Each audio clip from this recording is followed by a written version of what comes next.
Hey everyone, welcome back to my YouTube channel. If you're new to this channel, my name is Lesego Ranko, and on this channel, it's all about learning, growth, and contribution. I haven't done a sit-down video in a minute. I know, guys, May has been the craziest month for me, and I am not permitted to disclose how much May has been so crazy to me. But I wanted to come back on my sit-down videos because I actually wanted to do a series of videos where it's going to be a surprise. I'm not going to let out the bag what I want to do. But for the time being, I did run a poll on my Instagram as well as my community post where I asked you guys, is there anything specific that you guys would like me to answer before I get into my series? Now, I have the questions over here, so if I turn to my side, I'm trying to read the English. And by the way, I don't have my glasses, right? So if my Englishes, forgive me because the girl is trying, okay? One of the first questions that I got, I really enjoyed this question because this is something that I've been intentional about from the beginning of the year, and I'm going to speak more about that in my mentorship live on Instagram on the 30th of May, which is going to be today. So if you follow me on Instagram, I am going live with Kamogelo. It's going to be talking a lot about mentorship, the importance thereof, and a bunch of other questions that I think are going to be useful for you. But for the time being, this question says, how do I go about creating connections with people in the accounting industry? Now, for some of you that don't know, I am a chartered accountant. That just means I am a responsible leader that behaves ethically and I create value for people. I've always wanted to say that because it makes me sound so important. But basically, I went to school for a very long time. And when you get into the accounting space, you realize that there's a lot of people that come from different backgrounds that are technically competent, sound. Some people have like very approachable personalities like myself. I'm like an unconventional CA. Sometimes I think God was trying to use the foolish things of the world when he was like, go into accounting, because I can be a bit too much, and I say I can be a bit too much because of my attitude is always like happy, Christiany. Let's not, hate one another. It's corporate, I understand, but we don't need to like fight to the top. We can both get there. I'll even give you a ladder if I get there. That's the type of person that I am. So networking in this space and forming connections is not the easiest thing to do, because if you're really not the most outspoken person, or if you really don't like being around different types of personalities and people, it tends to be really hard. But one thing that has helped me quite a lot in building connections is, number one, LinkedIn. I believe in LinkedIn, guys. If you are a professional, or if you are aspiring professional, whether you're a graduate, whether you are still studying, whether you just finished high school and you're going into varsity, I think it's very important to like start a LinkedIn profile. And for me, just like you, maybe when you started LinkedIn, you were like, oh my gosh, I don't have enough work experience. I don't have enough accolades behind my name for me to be on LinkedIn. But LinkedIn is becoming more of a community of professionals that are gaining networks. This is like the Instagram of professionals. So some people use it to like celebrate things. Some people, like myself, use it to encourage people. I also share a lot about the different things that I'm involved in. I also get to know different people on the platform. I don't just connect to people in the accounting space, which in the beginning I really was just looking at your profile if it's in the accounting space. But because my following has grown, and because of the fact that I'm using my LinkedIn not to necessarily look for a job, but to encourage people, I'm not just encouraging people that are in the accounting space. I'm also encouraging other people that might be in media, that might be in law, that might be in medicine, medical industry, somewhere, but it's edifying them, and people want to follow that, which is great. But for you, an accounting community on an online platform, LinkedIn is an amazing space. Now, if I'm going to speak specifically on people that are studying towards the CASA journey, there are a lot of networking events that SAICA does run throughout the year. Now, I'm mindful that if you haven't yet qualified, meaning that you are not officially a SAICA member and you are not a CASA, or you're not using your designation as yet, you do, or let me rather say, you might have to pay a certain fee when you attend these events. But if you are in your articles, right, don't just commute or don't just begazela with the people that you know, right? I think it's very important that networking should not be limited to your division, right? Try to see other divisions, what people are doing. And you can go to like socials at work. You can also like step beside yourself. Like I used to do this very weird thing, guys. Don't think I'm a stalker, but now when I started working, I was very intentional about forming networks, right? So I would go on my lists in my company and I would go down and check which name or face looks a bit friendly. If you had a profile, and I'd send a message, and before you know it, we like friendly with each other, getting coffee. And I just did not limit that to just trainees. I did that with managers, I did that with partners, because I was intentional about what I came there to do and what information I want to get from people. So I think the more I mature in my corporate space, the more I realize that like when you are networking, you're not just networking for vibes and like wanting to find out how are things at home. We want to know what's the next opportunity. What's technology doing in the industry.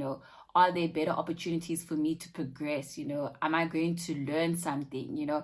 And the minute you switch up the way you think about networking, it helps you, because you don't need to like go in and talk to someone and say, hey, how was your day? I don't want to know your day. I can go on LinkedIn and say, hi, my name is, I was wondering if you could help me with this because I saw you do this. Being very clear and concise with people as to what you want out of them is something that is undermined, and people also like just want to be affiliated with people without being clear as to what they want out of them. So if you're going to be on LinkedIn and you are curious about someone, it's fine to be curious now, but if you're not gonna be clear as to what you want from them, let it go. Just make sure that you are building your networks, because you might just run into your next boss or your next partner. But going to like social events at work, the cyber networking events are a great way of networking. Online networking is a real thing, even outside LinkedIn, right? If you are on Instagram, for example, and you follow a bunch of CAs, I understand Instagram is more for like a lifestyle kind of platform. So you might not necessarily be asking work-related questions on an Instagram, but keep it cute, keep it social. Don't just like say hi. I just find it so weird when people just slide in the DMs and they say, hi, how are you? That's what I want to know. That's not networking. Even at events, like, have you been to networking events before? What do you think about the session? Those are the different questions that you can ask at a networking event. But I hope I answered you. I know it was long-winded, but this is not even just unique to the accounting industry. I think networking in general has a language and also has like a way of going about it. So I think you must just use Google as well and just see how you can better frame your questions and be clear about what you want from someone. And then somebody says, is an accounting degree useless without CTA? I don't really know. I don't know anyone that has studied accounting and just had the degree without having CTA. But purely speaking from a professional point of view, right, there are levels. There's levels to these things, right? If you're just going to study a normal accounting degree, your opportunities aren't as vast as if you had to take it a step further and go and do CTA, or even if you went a bit further and did articles, passed your board exams, then qualified to be a CSA.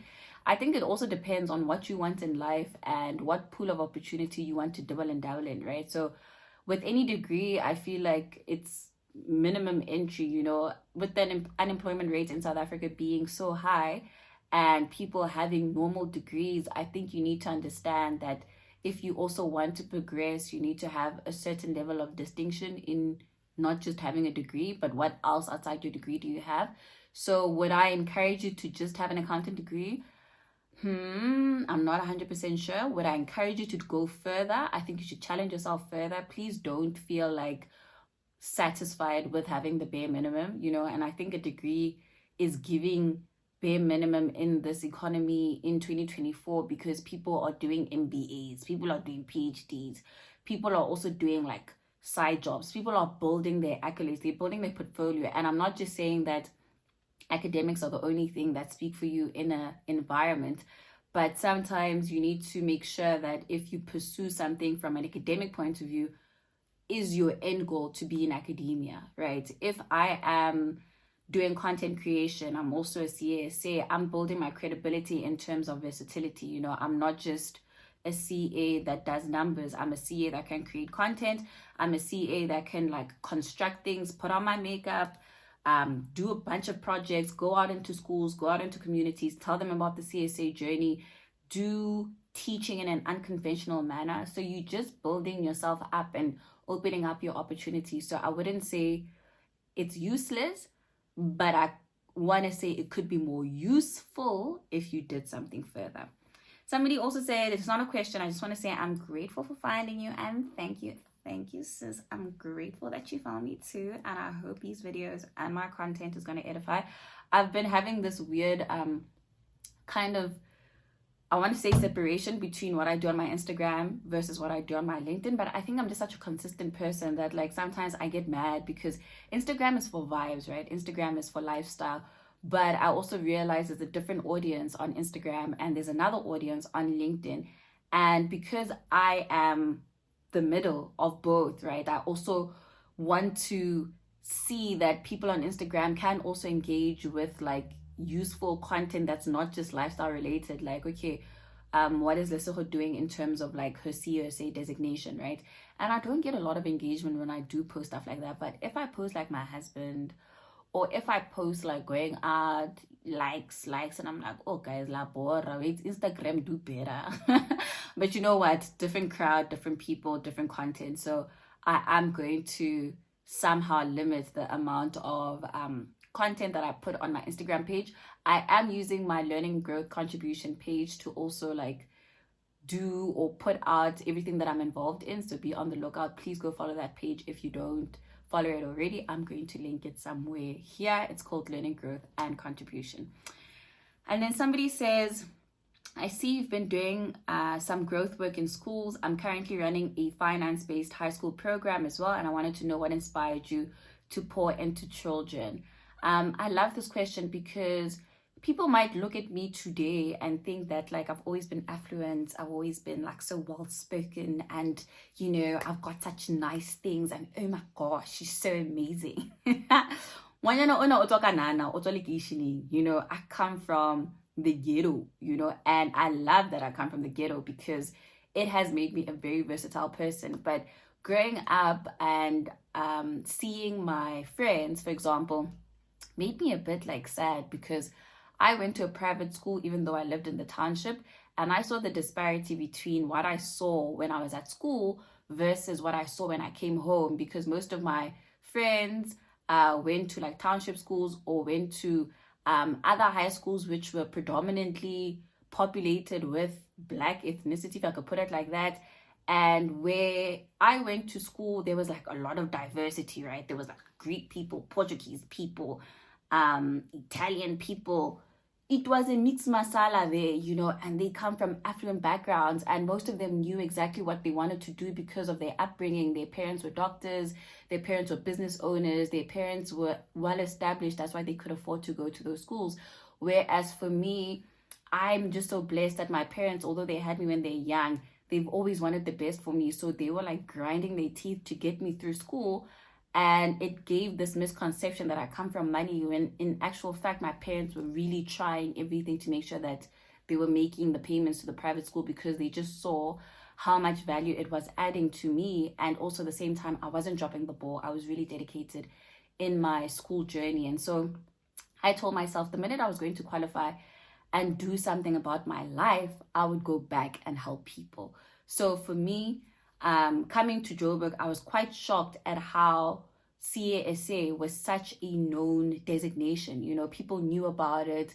The big four firms went out into schools and told them about the CSA journey, which we didn't have a lot of in Klerksdorp, you know.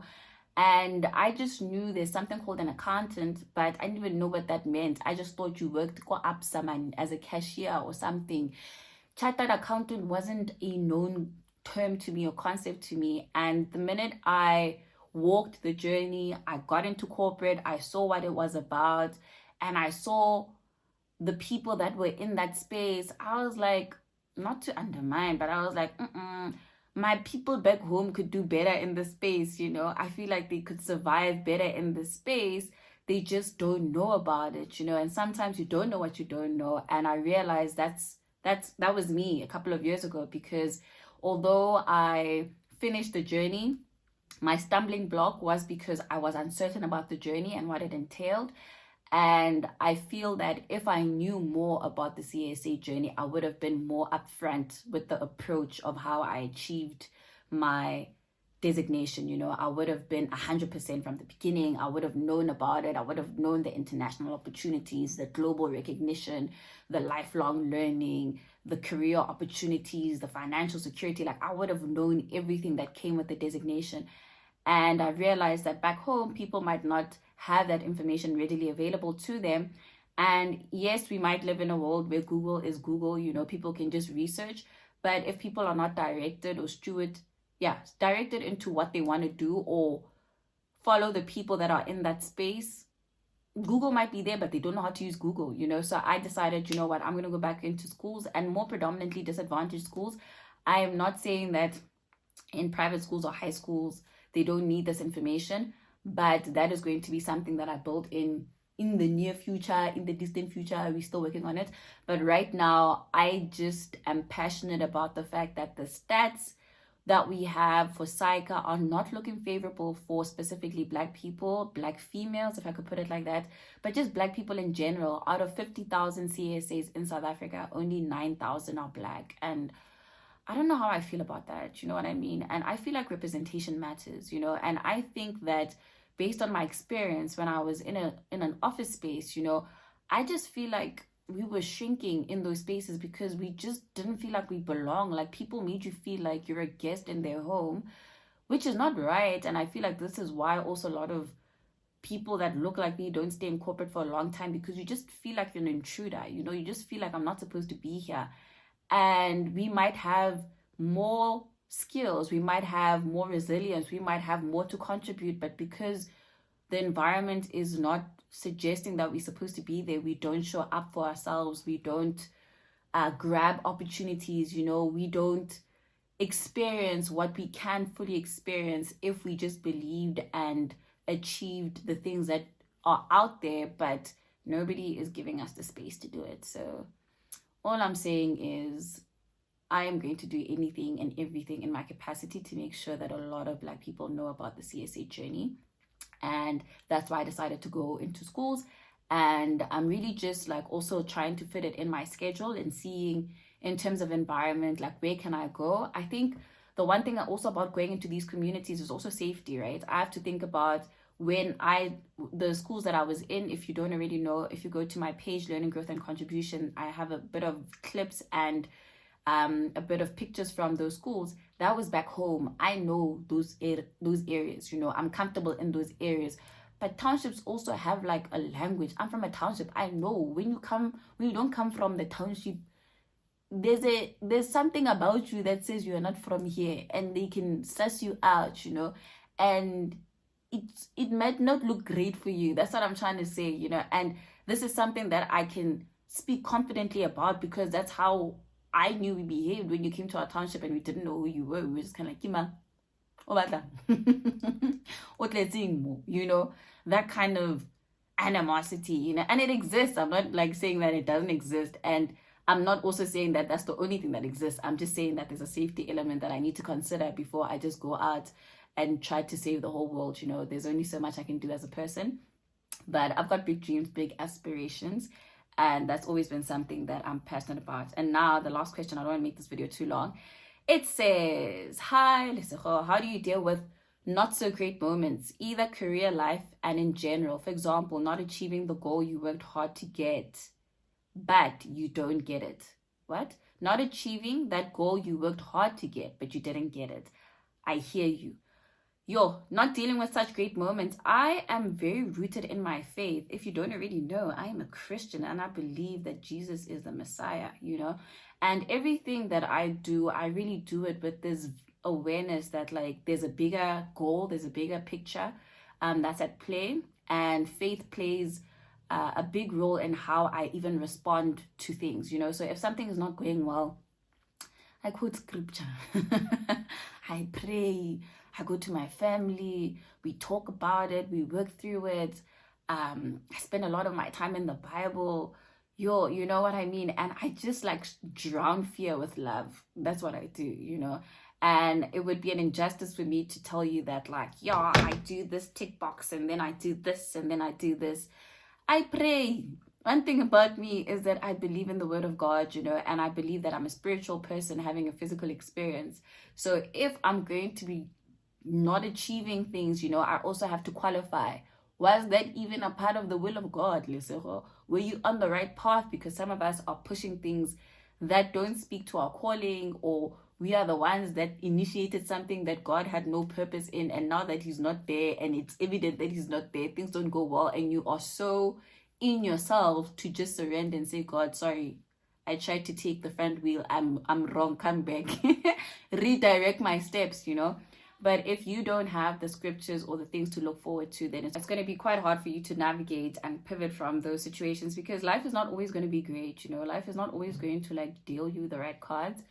And if you don't understand that life is seasonal, if you don't understand that there's going to be a summer, there's going to be a winter, an autumn, a spring in your life, then you might not even be aware that like things are not supposed to be going great because you are in winter. And in winter, God is saying, sit down, rest, you know, plant seeds, you know, just calm down, and things are not going to go great.